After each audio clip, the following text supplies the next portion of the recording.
Praise the Lord. Salamat po sa awit na yan na mainit ang ating kaluluwa. Lalo't kanina sa ating serbisyo ay marami sa ating mga kapatid ay niluhod ang kanilang mga tuhod para ilapit ang kanilang pangangailangan sa ating Panginoon. Kaya sa mga hapon na ito, alam natin na tayo ay binubusog spiritual na ating Panginoon. Ang nabusog ay sabihin Amen. Amen. Salamat sa ating Panginoon at ngayon mapakinggan po natin ang awit na awitin po ng mga kabataan.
Salamat sa Panginoon, ginagamit nila ang talento nila para sa ating Panginoon. Sa pamamagitan ng pag-awit na yan.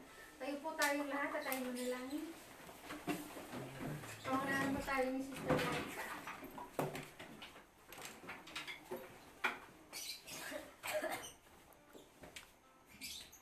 Manalangin po tayo. Dakilang Diyos, butihin at makapangyarihan sa lahat. Salamat po, Panginoon, na patuloy niyo po kaming pinagpapalat. Sa araw na ito, Panginoon, salamat na kami po, Panginoon, ay inyong pinagtipon upang kayo po ay aming purihin at masamba sa Espiritu at katotohanan. Salamat, Panginoong Diyos, sa inyong mga dakilang salita na patuloy na nagbibigay ng hamon, paalala at encouragement, Panginoon, sa bawat isa sa amin upang kami po ay lalong magsumikap na magpatuloy at ganapin, Panginoon, ang kalooban mo sa aming buhay. At kahilingan namin, Panginoon, sa oras na ito, na kami po, Panginoong Diyos, sa inyong samahan. Tulungan mo po kami, Panginoon, na muli po naming matamo, Panginoon, ang pagpapala para sa aming kaluluwa, Panginoon, at lalo tigit, Panginoon, ang aming kapatid na iyo pong gagamitin bilang tagapagsalita po sa hapong ito. Kayo pong siyang magbigay, Panginoon, na katalinuhan, kaalaman sa Kanya, Panginoon, at gamitin mo siya, Panginoon, bilang malinis na kasangkapan, Panginoon, sa inyong ubasan, Panginoon. At inspire niyo po siya, Panginoon, at tulungan siya, Panginoon, sa lahat po na Kanyang sasabihin ay nawa, Panginoon, ay maging pawang mga kalooban niyo po, Panginoon. Sa oras na ito, ang kataas-taasang papuri ay binabalik namin sa inyo sa pangalan ni Jesus. Amen. Amen. Ngayon po tayo po yung muli nakikinig ng salita ng ating Panginoon na ihahandog po sa atin ng ating kapatid na Sister Lovely.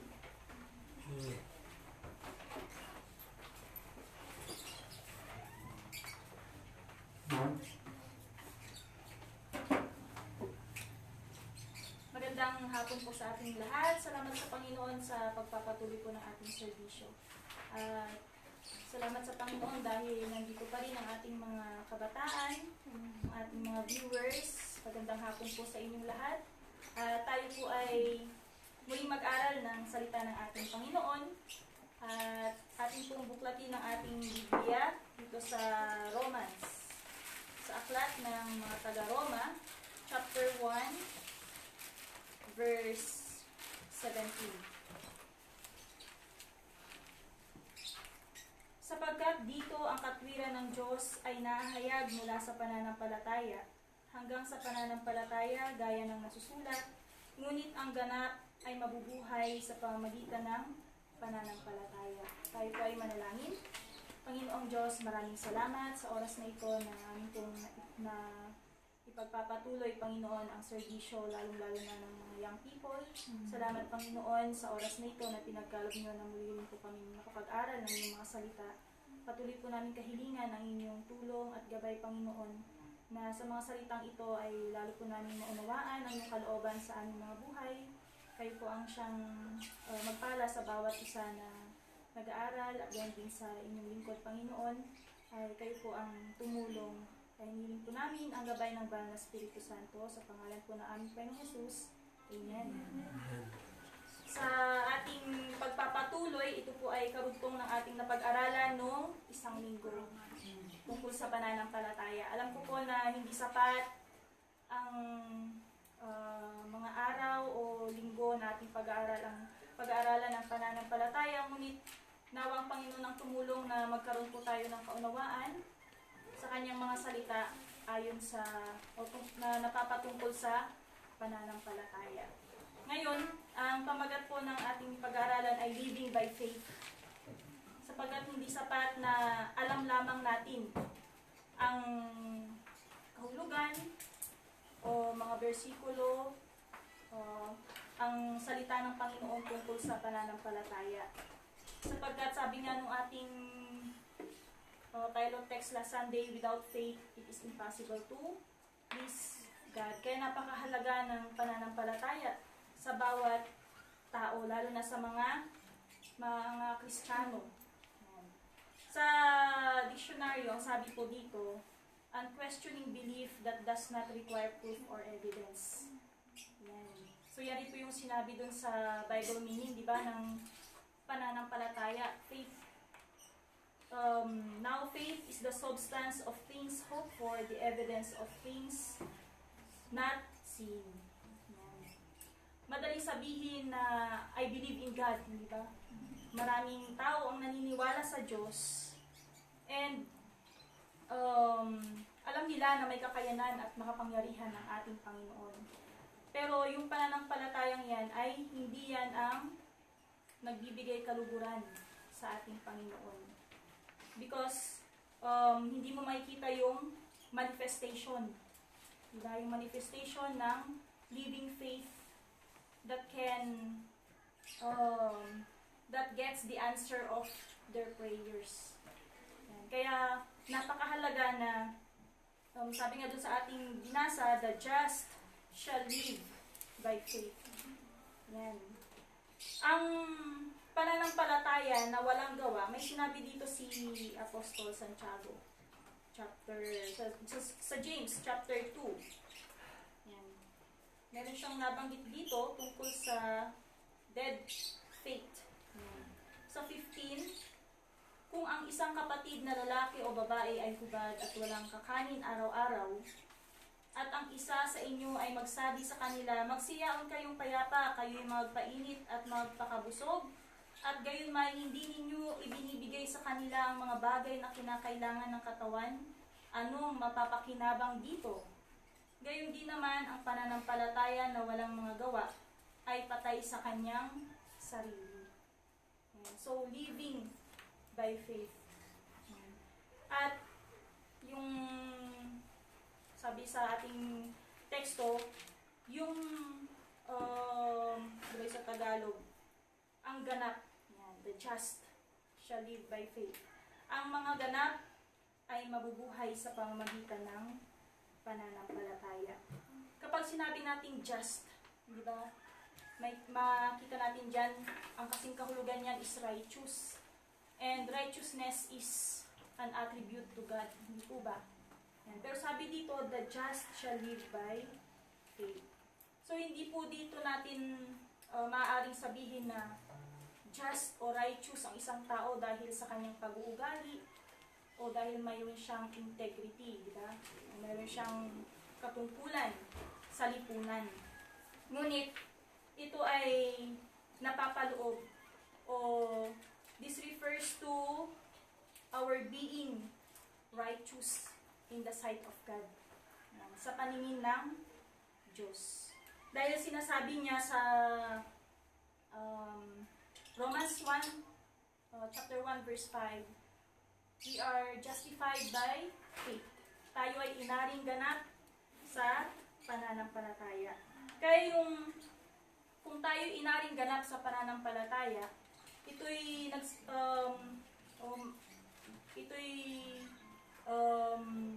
nangangahulugan na kung ang isang makasalanan ay taos-puso na lumalapit sa Panginoong Diyos ng pagsisisi, para sa pagsisisi, siya'y alam natin na patatawarin ng ating Panginoon. Kaya sa paghingi ng tawad ng isang tao sa ating Panginoong Diyos, tapat at banal ang ating Panginoon na siya'y patatawarin. Kaya papasok dyan yung pananampalataya. So paano yun? Kailangan niyang manampalataya na siya'y pinatawad ng ating Panginoon. And every Christian must believe in the Word of God, especially in His forgiveness.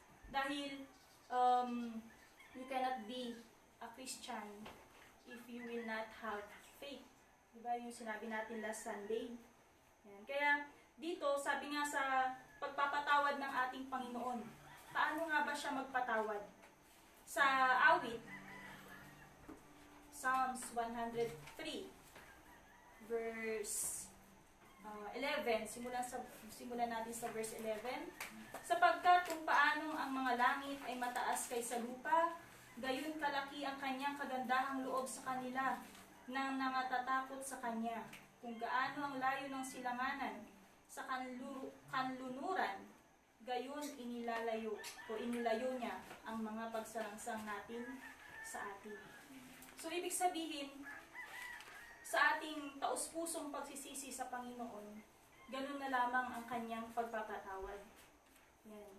Kaya kung gaano kalayo, as far as the east from the west, ganun niya ilalayo ang ating mga kasalanan. Ibig sabihin, aalisin niya yung kasalanan sa puso ng bawat humihingi ng kapatawaran sa Kanya. At hindi lamang yun, kalilimutan ng Panginoon. Kaya nga, yun ang pag-aaring ganap na tawang o parang hindi ka nagkasala sa Diyos. Kaya napakabuti ng ating Panginoon. At yan ang dapat na panghawakan ng bawat mananampalataya. Na siya ay pinatawad ng ating Panginoon. Tayo ay pinatawad ng ating Panginoon na hindi man tayo karapat-dapat. Hindi po ba? Kaya tayo ay nabubuhay sa pananampalataya. At hindi lamang yan. We are able to walk by faith. Di ba mayroon ngayong awit na walk by faith, di ba? Totoo po yan. So, hindi lamang dyan sa pagsisisi natin makikita ang pangailangan natin na manampalataya sa Diyos, kundi sa ating pamumuhay. So, as the new babe in Christ, having your sins forgiven, you must start walking by faith. Kinakailangan natin ang pananampalataya upang tayo'y makapagpatuloy sa ating pamumuhay, sa ating Panginoon, dahil binago niya ang ating buhay, at kailangan din natin ang pananampalataya upang lalo natin makita ang kalooban ng Panginoon. Kaya napakahirap din sa iba na tanggapin ang kaligtasan dahil hindi sila nananampalataya. Ayaw nilang maniwala na kaya silang alisin ng Panginoon sa buhay makasalanan. What is lacking is, or kung ano yung wala sa kanila is yung unbelief. At isa yan sa mga kasalanan. Kaya, it takes faith. Yan. Kailangan nating manampalataya to trust in the Lord. Sabi nga sa Proverbs, with all our heart, and lean not unto thy own understanding. In all thy ways acknowledge Him, and He shall direct thy path. Panghawakan po natin yan. Yan. Kailangan nating magtiwala sa Panginoon ng buong puso. Huwag tayong dumipende lamang sa ating sariling kakayanan. Sabi nga, in all thy ways acknowledge Him. Kaya nga napakasarap pakinggan, di ba, na kapag mayroon tayong mga gagawin, sabihin natin sa tulong ng Panginoon. Dito ba? Dahil alam natin na siya lamang ang makakatulong sa atin. And, sabi, if God permits, di ba? Kung ipapahintulot ng Panginoon. Dahil alam natin na siya magdadirect ng ating path. Yan, daan, lalo na sa mga kabataan. Ang mga kabataan, napakarami pa nilang mga dreams, di ba? Marami pa silang gustong gawin, ngunit alam natin na kung hanapin ninyo ang kalooban ng Panginoon sa inyong buhay, hindi kayo mapapahamak. Dahil kapag ang susundin natin ay yung ating sarili, hindi natin hinanap yung kalooban ng Panginoon, kapahamakan ang naghihintay sa atin, sa mga kabataan. Ngunit napakabuti ng Panginoon na kahit man may time na natisod ka, di ba? Nadapa ka, ay may pagkakataon pa rin para ikaw ay magbalik loob sa ating Panginoon. Kaya nga, pinapahintulot niya pa rin na ikaw ay buhay, di ba? Yan. Dahil mahal ka pa rin ng Panginoon, He is still giving you a chance para magbalik loob sa Kanya. Kaya, pero we are not encouraging, pero kung may mga times na ikaw ay nagkasala, huwag mo nang antayin yung linggo o yung convention para makapagbalik loob. Diba? Hanggang meron yung conviction sa iyong puso, agad kang lumapit sa Panginoon. At magpatuloy sa ating Panginoon. So what living faith does? Sabi po yan dito sa ating pag-aaralan. Faith produces expectations. Expect great things from God. Sabi nga sa Matthew 7:7, sabi doon, yung mga kabataan, seek and ye shall find. O ask muna pala. Ask and it shall be given you. Seek and ye shall find. Knock and it shall be opened unto you. For everyone that asketh receiveth, and he that seeketh findeth, and to him that knocketh it shall be given, or it shall be open. Yan. Ask, seek, and knock. Napapaloob lahat yung mga salitang yan, yung tatlong salitang yan sa isang salita. Alam niyo po ba kung ano yun? Pray. Diba? Yan. Maging malapit tayo sa Panginoon through prayer. Ask. Diba? Sabi nga kung hindi ka alam, huwag kang mahiyang magtanong. So, ganun din sa Panginoon, di ba? Nandyan siya para ibigay sa'yo lahat ng kasagutan. At, tulad ng, sa Panginoon tayo humingi, di ba? Seek. Yung susunod ay yung ask. Lalo sa mga, nagmo-module yung mga kabataan. Kung walang mag-guide sa kanila, napakahirap nga naman. Kaya, huwag niyong kalimutan manalangin. Yan. Nandiyan ang Panginoon. Siya ang magbibigay ng katalinuhan. Di ba? Yan. Magtiwala lang kayo sa Panginoon. At, sabi doon, seek. Yan. Ano ba yung sa Tagalog yung oo. Ay makakasumpong, di ba? Ang maghahanap. Yan. So, like the merchant who look for the great pearl, di ba? The pearl of great price. Yan. The goodly pearls. Yan. Hanapin natin ang kalooban ng Panginoon. At siya ay saganang magkakaloob ng lahat ng bagay. Ngunit ano yung hanapin muna natin? Diba? Seek ye first the kingdom of God and His righteousness, and all these things shall be added unto you. At ang panghuli yung knock. It means to desire, to enter. Diba? Ang Panginoon, kumakatok siya sa puso ng bawat tao. And we must also knock. Diba? Tayo rin. Kailangan nating kumatok sa kaharian ng Diyos para tayo kanyang papasukin at pagbuksan. And kailangan nating lumapit parati sa ating Panginoon. Hindi naman po ibig sabihin na wala ka nang gagawin, di ba? Kundi manalangin. Ngunit sa lahat ng ating gagawin, hanapin muna natin ang kalooban ng Panginoon, manalangin tayo, lumapit tayo sa Kanya, at siya ang mag-guide sa atin. Ida-direct niya yung ating, o ida-direct niya tayo sa tamang landas. So, mayroong mga, sabi dito ay condition. Yan, ang ating Panginoon. Bago makamit ng tao yung kanyang lubusang pagpapala, sabi una, we must ask in God's will. Yan. Ito naman yung mahirap. Kasi, bakit kaya hindi binibigay o pinagkakalob ng Panginoon yung hinihingi mo? Diba? Sabi niya dito, we must ask in God's will. Ano naman yung kondisyon? Kung hindi yan kalooban ng Panginoon, hindi niya talaga ibibigay. Diba?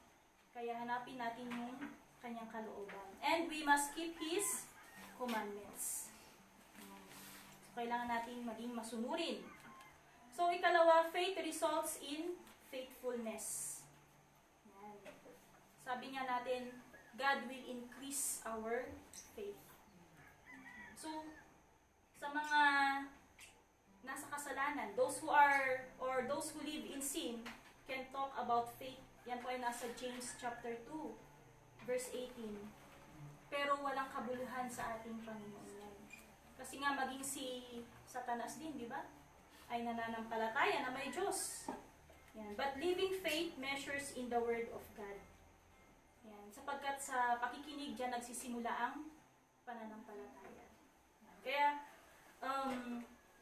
napakahalaga na tayo mag-aral ng salita ng ating Panginoon. Palagi pong sinasabi yan sa atin, di po ba? Sabi nga nila, kahit napaka-hectic ng schedule mo, marami kang ginagawa, huwag nating pabayaan yung pag-aaral at pagbabasa ng salita ng ating Panginoon. Sapagkat sa kanyang mga salita, doon tayo nagtitiwala. Kaya, yung ikatlo, ito rin ay mahalaga. Ano nga ba ang living faith? Sabi sa Ephesians chapter 6, alam po natin ito, chapter 10 to 16, ito yung armor of God, the whole armor of God. At isang mahalagang bagay dyan ay yung pananampalataya. Di po ba? Yan. So ano yung part dyan ng pananampalataya? Sabi doon, sa ano na lang po yung verse, above all, taking the shield of faith, wherewith ye shall be able to quench all the fiery darts of the wicked. This is our shield. Panangga, di ba? Breastplate, sabi doon. Tama ba? Ay, shield pala. Shield. Yan. Kailangan natin ng panangga. Bakit? Yan. So, yung baluti, yung buong baluti na yan, is to protect us, di ba? And to prepare us in the battle. Meron tayong labanan, spiritual. Yan. And we have to be prepared. So, ano yung kailangan natin? Yan. Sabi doon, so that we are be able to quench all the fiery darts of the wicked. Yan. So, yun lamang yung maaari nating panangga o panlaban. Diba? And we have spiritual battle. So, yung mga kalaban na sinasabi dito, hindi yung physical, diba? Yung digmaan ng mga bansa, but it is against the devil and all the wickedness, powers of darkness na nasa paligid. So, these are spiritual enemies. The enemy of our soul, di ba? So, ano yung target niya? Yung ating kaluluwa. So, faith must be our shield. Kaya fairy darts, nakita niyo na ba yung dart? Diba talagang bullseye? Yan. So, wala kang kawala dyan. Yan. Kung hindi ka magiging mapagbantay o wala sa'yo yung shield ng pananampalataya. Kapag tinamaan ka, yan, siguradong masasaktan ka, di ba? Siguradong kawawa ka. Kaya kailangan natin maging handa palagi na yung ating shield of faith ay palaging nakahanda. Yan. So, ibig sabihin doon na kahit na anumang ibato sa'yo, di ba, ng Diablo, ni Satanas, hindi ka maaano, hindi maliliglig ang iyong pananampalataya, hindi ka made-discourage, ano pa ba yung mga, yan, hindi ka manghihina. Kung hindi, ay,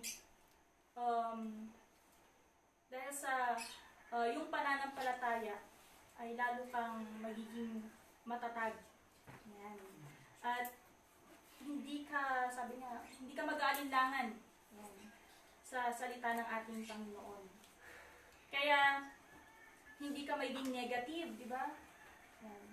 Yung pessimist, yung mag-worry ka na lang sa mga bagay-bagay. Kundi, andun pa rin yung buong pagtitiwala mo sa ating Panginoon. At dito, yung isa pa, faith refuses to surrender. Yan. Ano po yung motto ng mga kabataan? Sister Judith? Never give. I never give up. Parang narinig ko rin yung no retreat, no surrender. Yan. Kaya, masasabi lamang natin po yan kung meron tayong lubos na pananampalataya na sapat, sabi nga, sa ating Panginoon. May mga, halimbawa po tayo sa Bible, yung yung ano yun, the injustice, di ba? Injustice, ano yun? Hukom, yung hukom. Na kinukulit siya ng babaeng bao. Dahil sa kakulitan ng babaeng bao, pinagbigyan na niya. Di ba? Never surrender. Yan. At ganun din yung nangyari sa yung babae na may issue of blood, di ba? Na bagaman mayroon siyang karamdaman, napakaraming tao, hindi siya nag-give up. Maaring gumapang na siya para lamang mahawakan yung laylayan ng damit ng Panginoon. And, anong nangyari? Naramdaman ng Panginoon yun. Di ba sabi niya, who touched me? Sabi niya, sinong humipo sa akin? E ano sabi ng mga apostol? Panginoon, napakaraming tao. Di ba? Yan. Pero yung touch na yun is a very special touch. Kaya naramdaman ng Panginoon, that is the touch of faith. Yan. Kaya, tunay na lahat ay magagawa natin, di ba? Sabi nga, doon sa nagpapalakas. Diba? Kay Kristo Jesus na nagpapalakas sa atin. Kaya there's no reason na tayo ay mawalan ng pag-asa. And bilang panghuli, faith is not afraid of failure. Yan. It doesn't mean na yung failure dito, yung may times, di ba? Kasi yung iba, sabi dito, natatakot sila sa failure. O, ano bang failure sa Tagalog? Yung magkamali. Ano bang pandun? Yun.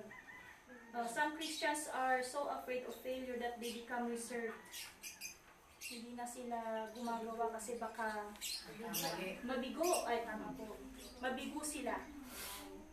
Pero, sabi dito, si Benjamin Franklin, sabi niya, the man who does things makes many mistakes, but he never makes the biggest mistake of all, doing nothing. Yan. So, maaring sabi mo, baka walang makikinig sa akin, baka pagtatawanan nila ako. Diba? Ganon? Nakakahiya. Ganon. Pero, sabi nga, we are not afraid of failing. Dahil sa Panginoon, lahat ng ating ginagawa sa Kanya ay may kabuluhan. Hindi po ba? Ayan. So, ang mahalaga, kahit nag-iisa ka, sabi nga, though no one comes with me, sabi nga dun sa awit, diba? I'll still follow Jesus. Ayan. So, yun rin yung magiging hadlang kasi kapag natatakot ka sa mga kabiguan, ay hindi ka na makakagawa. Hindi mo nalubos na papaglilingkuran ng Panginoon kasi ang iniisip mo yung sarili mo, di ba? Yan. Being shy and timid, yan is kapatid ng pride, sabi nila. Yan po. Kaya, huwag po tayong mawalan ng pag-asa. Faith is not afraid of failure. Yan. And, one day, our faith shall be lost inside.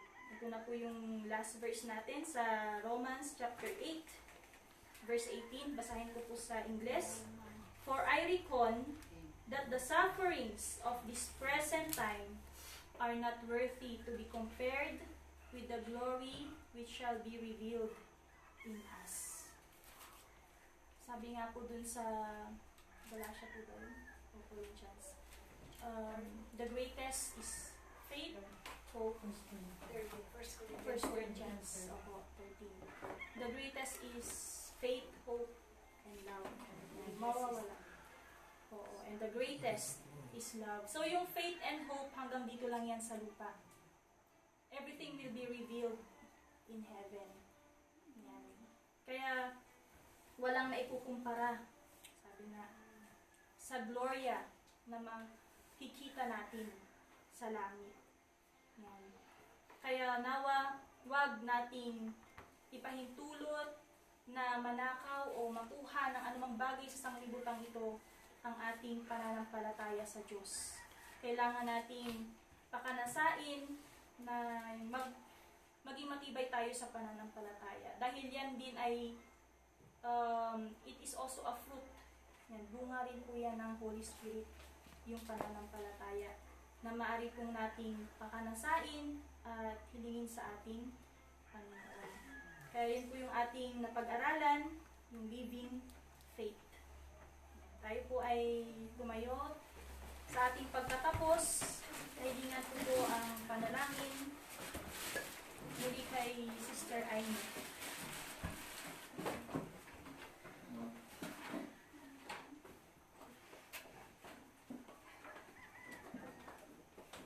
Na po ay dumalangin. Ama namin Diyos na banal, makapangyarihan sa lahat, kami po ay nagpapasalamat, Ama, sa tagumpay ng gawain namin ngayong araw na ito. Salamat na kayo po ang nagbigay sa amin ng mga salitang ito para po makita po namin ng lubusan kung paano po namin kayo paglilingkuran at kung paano po namin mapanghahawakan ang kaligtasan na aming natamo sa inyo. At nawa bawat isa sa amin, mga kabataan dito sa aming kongregasyon sa La Trinidad, ay patuloy niyo pong pagpalain. Kayo pong mag-ingat sa bawat isa at nawa hindi lamang po sa isang level kundi sa mas mataas pa pong kalalagayang espiritual ang aming matamo sa aming buhay na ito. Tunay na ang mga kabataan ang siyang pag-asa ng Iglesia at nananampalataya kami, Panginoon, na mga salitang itong napakinggan namin, Panginoon, ay siya pong magbibigay sa amin ng katatagan, Panginoon, inspirasyon, pag-asa. Tigit sa lahat, Panginoon, ito po ang aming tool, Panginoon, para mas lalo po namin kayong ibigin sa aming buhay. At alam namin, Panginoon, na ang mundong aming kinaharap ngayon ay punong-puno ng mga kasamaan. Marami pong mga kamunduhang mga bagay na siyang nagbibigay ng balakid, Panginoon, sa mga kabataan. Hindi lamang sa mga kabataan, kundi sa lahat ng mga tao sa mundong ito. Kaya salamat na ang aming fellowship na ito ang naging daan, Panginoon, para mapalakas kami at mapalago ang aming buhay spiritual. At ganoon din sa lahat po ng mga makakarinig at manunood ng live streaming na ito, Panginoon. Gamitin niyo po, Panginoon, ang munting kasangkapan na ganitong pagkakataon para may parating pa po, lalo na sa mga naghahanap, gaya ng nabanggit kanina, sa mga nais na makasumpong, at higit sa lahat, nais pong pumasok po sa inyong kaharian. Kaya wala pong ibang daan, kundi nasa sa inyo lamang, Panginoon. Nawa makasumpong po ang lahat ng mga tao sa mundo bago po mahuli ang lahat. At nawa po, lahat po kami, Panginoon, ay marating po namin ang kaharian na nayanda ninyo sa amin. Kaya salamat, Panginoon, at ibinabalik namin ang lahat ng kapurihan, kataas-taasan sa indakilang pangalan namin, Panginoon Jesus, namin nagpalitas. Amen.